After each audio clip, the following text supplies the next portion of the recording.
വാങ്ങരുത് വാങ്ങരുത് വാങ്ങരുത്. കടം വാങ്ങാതെ പിന്നെ ഞാൻ എന്ത് ചെയ്യും? ഞാൻ ഒറ്റാം തടി ആയിരുന്നപ്പോഴേ ഈ ശമ്പളം കൊണ്ട് ഒന്തിരുട്ടിയാ പോയിക്കൊണ്ടിരുന്നത്. പിന്നെ ഇപ്പോഴത്തെ കാര്യം പറയണോ? ജയപ്രഭയുടെ മേക്കപ്പിനും ആഹാരത്തിനും വേണം ഈ കിട്ടുന്ന ശമ്പളത്തിന്റെ പകുതി. ദോഷം പറയരുതല്ലോ. എന്റെ ജയലക്ഷ്മിക്ക് മേക്കപ്പിലും ആഹാരത്തിലും ഒരു ഭ്രമവും ഇല്ല.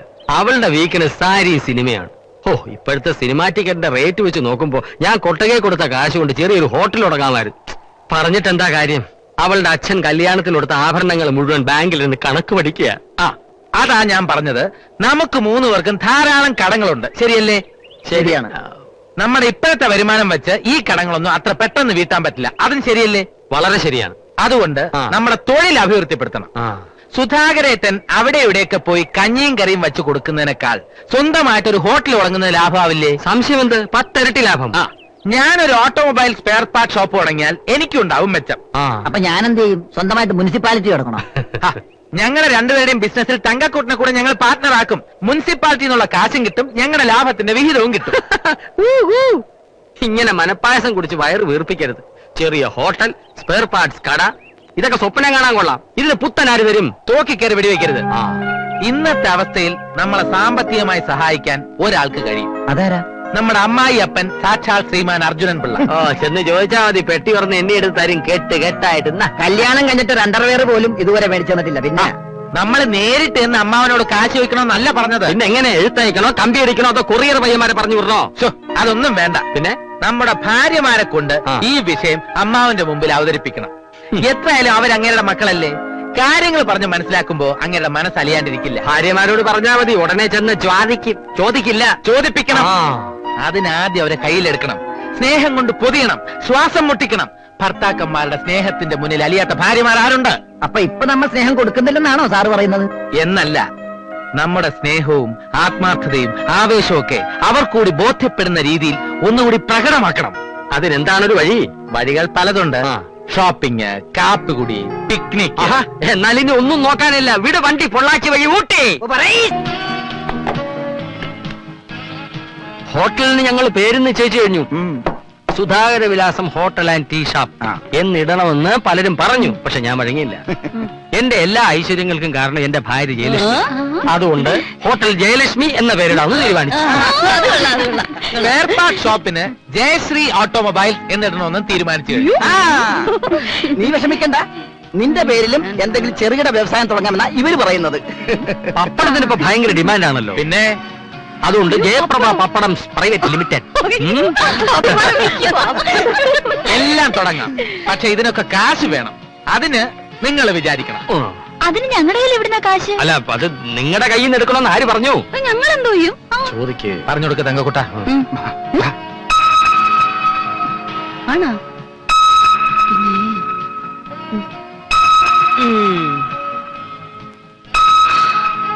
ആഹാ, അത് ശരി. കാളകള് വാല് പൊക്കുന്ന കണ്ടപ്പോഴേ ഞങ്ങൾക്ക് തോന്നി. അപ്പൊ ഇതിനാണ് ഞങ്ങളെ ഊട്ടിന്നും പൊള്ളാച്ചിന്നൊക്കെ പറഞ്ഞ് ഇങ്ങോട്ട് വിളിച്ചോണ്ട് വന്നത് അല്ലേ?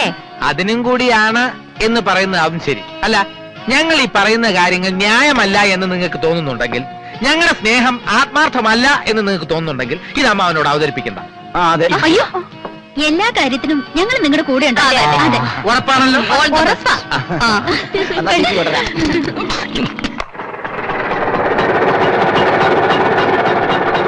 ആദ്യത്തെ കൺമണി ആണായിരിക്കണം, ആരുമേ കണ്ടാൽ കൊതി. ഉത്തമനോ? ഇരിക്കെ. ഉത്തമന് ചോറ് കൊടുക്ക്. ഒന്നും വേണ്ട. ഇത് കണ്ടോ? ആർക്കാ കല്യാണം? നമ്മുടെ സ്വന്തം അളിയന്. അജയനോ?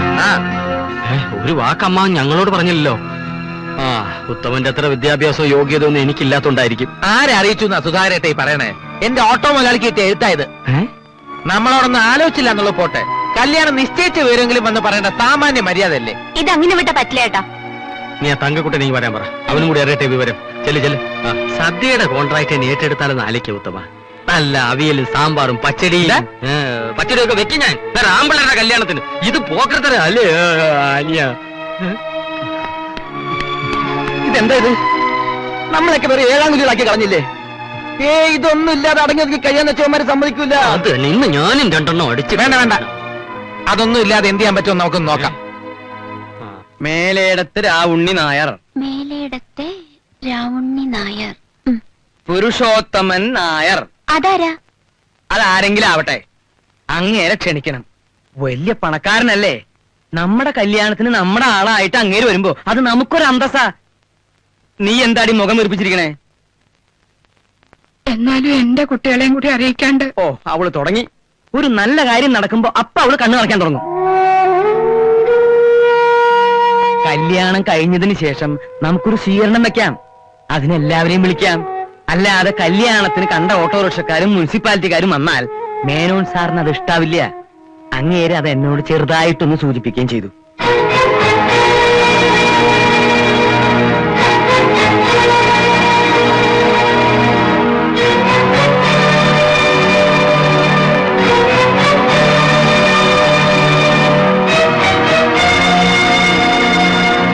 എന്താ എല്ലാവരും കൂടെ? എന്താ ഒന്നും മിണ്ടാത്തെ? ഞങ്ങളെ മരുമക്കളായിട്ട് അംഗീകരിക്കണ്ട. പക്ഷെ ഇവര് മക്കളാണെന്നുള്ളത് നിങ്ങൾക്ക് നിഷേധിക്കാൻ പറ്റുമോ? അയ്യോ, എന്താ ഇങ്ങനെയൊക്കെ? സ്വന്തം അളിയന്റെ കല്യാണക്കാര്യം നാട്ടുകാര് പറഞ്ഞിട്ടാണോ ഞങ്ങൾ അറിയേണ്ടത്? ഞാനൊന്ന് പറഞ്ഞോട്ടെ സുധാകര. ഒന്നും പറയണ്ട. സ്റ്റാൻഡേർഡ് ഇല്ലാത്ത ഞങ്ങളോട് സംസാരിക്കാൻ അമ്മാവിന് നാണക്കേടുണ്ടാവും. കെട്ടിച്ചയച്ചതോടെ എല്ലാ ബന്ധങ്ങളും തീർന്നു എന്ന് കരുതിയല്ലേ? അമ്മയ്ക്കെങ്കിലും ഒരു വാക്ക് പറയായിരുന്നില്ലേ? ഇങ്ങനെ 3 മക്കളില്ലെന്ന് നിങ്ങൾ കരുതിയാ മതി. വാ, നമുക്ക് പോവാം. വാ ചേച്ചി. നിൽക്ക്. എല്ലാവരും പറഞ്ഞു കഴിഞ്ഞില്ലേ? നിങ്ങളുടെയൊക്കെ വിഷമം എനിക്ക് മനസ്സിലാക്കാവുന്നേ ഉള്ളൂ. നിങ്ങൾ ഇത്രയ്ക്കൊക്കെയല്ലേ പറഞ്ഞുള്ളൂ. നിങ്ങളുടെ സ്ഥാനത്ത് ഞാനായിരുന്നുവെങ്കിൽ അമ്മായിയപ്പന്റെ ചെകിട്ട് തുറന്ന് പൊട്ടിച്ചേനെ.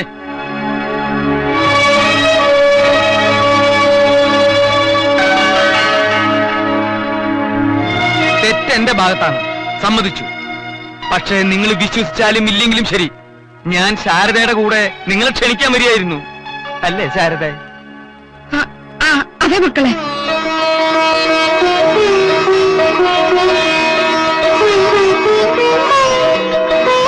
നിങ്ങളോട് ഞാൻ കുറച്ച് കൂടുതൽ സ്വാതന്ത്ര്യം എടുത്തുപോയി. എന്നോട് ക്ഷമിക്കൂ കുട്ടികളെ. ക്ഷണിക്കാൻ അല്പം വൈകിയെന്ന് കരുതി നിങ്ങളുടെ സ്വന്തം മളിയനൊരു നല്ല ഭാവി ഉണ്ടാകുന്നതിന് നിങ്ങൾ തടസ്സം നിൽക്കോ?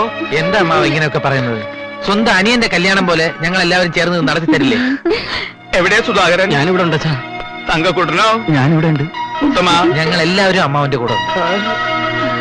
ഈശ്വരാ.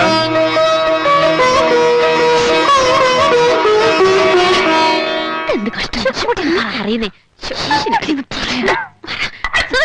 അമ്മേ, ഞങ്ങൾ അമ്മയോട് മറ്റൊരു കാര്യം പറയാനും കൂടിയാ വന്നത്. എന്താ മോളെ? സുധാരേട്ടന് ഒരു ഹോട്ടൽ തുടങ്ങാൻ പരിപാടി ഇട്ടിട്ടുണ്ട്. ആണോ? നല്ല കാര്യമാണല്ലോ. ഹോട്ടലിന് പേര് വിട്ടു, ഹോട്ടൽ ജയലക്ഷ്മിന്ന്. പിന്നെ ഉത്തമേട്ടന് പുതിയ ചില പരിപാടികളൊക്കെ ഉണ്ടെന്ന്. അതെന്താ? ഒരു വർക്ക്ഷോപ്പ്, ആഹാ. ജയശ്രീ ഓട്ടോമൊബൈൽസ്. അമ്മേ, നമ്മുടെ ആളിലും ചില പരിപാടികളൊക്കെ ഇല്ലാതില്ല. പക്ഷെ അമ്മ സഹായിച്ചാൽ നടക്കും. അതെ അമ്മേ. ഞാനോ? അതെ അതെ, അച്ഛനോട് പറഞ്ഞ അമ്മ ഓരോ ലക്ഷം രൂപ വീതം ഞങ്ങൾക്ക് വാങ്ങിച്ചു തരണം. ഞങ്ങളുടെ അമ്മയല്ലേ? ഒരു നല്ല കാര്യത്തിനല്ലേ? അമ്മ പറഞ്ഞു നോക്കാം.